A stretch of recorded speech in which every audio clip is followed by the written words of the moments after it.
Cause I'm an island boy and I've been trying to make. Oh, I'm an island boy. Oh shit, I'm on? You were supposed to count me down from 5.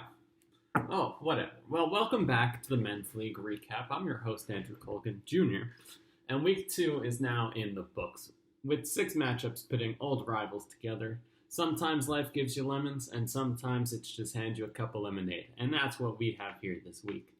Now, I know what you're all hoping for, so I won't delay any further. Let's get right into the games. We start off in Grenada, where the Lemonades and the Jags met in a battle of old versus young, and this matchup did not disappoint. The wily old Jags must remember to take their little blue pill on Sunday as Nick Chubb finally made his appearance. And as only one born during the Truman administration could do, the Jags exploded like an atomic bomb for 144 points to send the Lemonades back to dancing on their TikToks. Jag 144, Lemonades 102. We then head to the battle that is older than time itself as Coach meets Steph. ABC Debo Samuel took the Kibasi back to the playground where Jungle Jim Jefferson tried to climb Coach out of the hole. He got stuck hanging on those monkey bars and the Kibasi was left hanging. Fish 113, Kibasi 82. The Battle of the Toms was one many wanted to look away from on Sunday as Tom Hiddle Stephon Diggs made the God of Mischief proud, putting in 45 points on Monday night, and Tom Holland Sutton shot his web swinging to 20 points. Though Tom Hanks Brady looked more like a toy cowboy than an astronaut. Piazza 162, Wang 66. The Sox and the Spoons met in one of my all-time favorite matchups, but the Sox were left on and Kamara was left in, as there was no removing going on this weekend for the Sox.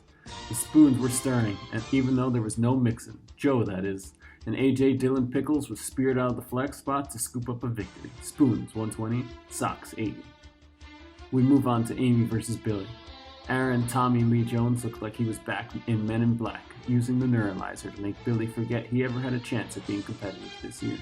Derrick Henry David Thoreau looked more like the Poets team, as this week he managed just 8 points. Mischief 161, Madness 135. Lastly, we head to Romperville as Evan and Kevin met in what felt like an episode of TV, as Tyreek King of the Hill went from injured to putting up a 40 spot in a matter of minutes, and Patrick Game from Mahomes started off with a light 17 points. But it all came down to AJ Murphy Brown, who just escaped going to Betty Ford, and Evan edges the Squatters 126 to 120. With our recap now over, we now must move on to our non-start of the week, also known as the dumbest roster decision that I could find.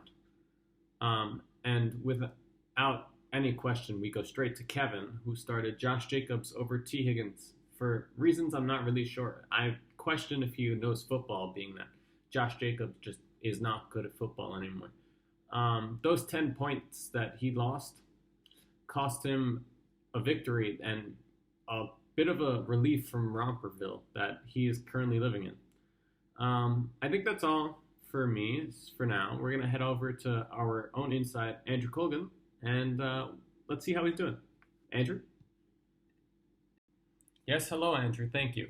To save some time, I'm just going to be doing this while I'm eating my tacos, so I hope that's not a problem for all of you.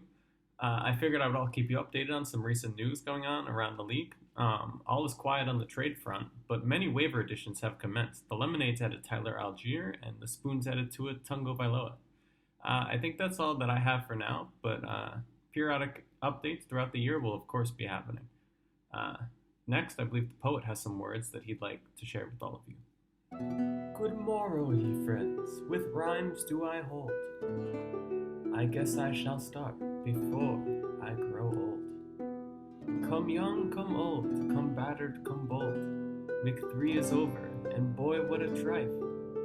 Since some members are debating their life. On the southern front there seems to be a battle brewing. Thanks to all the losses some teams are accruing. Jake, Tom, and Kevin will all meet one day. But for now, favorites for the romper, are they? To week 3 we move on with the game of the week. Of the Society versus the Spoons is so I do speak. The weeks still progress. I hope I can still say Uncle Bob is still thriving, keeping the rump away. That was all fun and all that I do, but sadly for now, I must bid ye all adieu. I don't know what's happening. I keep getting less and less clothes on. I hope by the end of the year I still have some sort of dignity, but we'll see how that goes. As long as I'm not in the romper, I think I still have something up on the rest of you.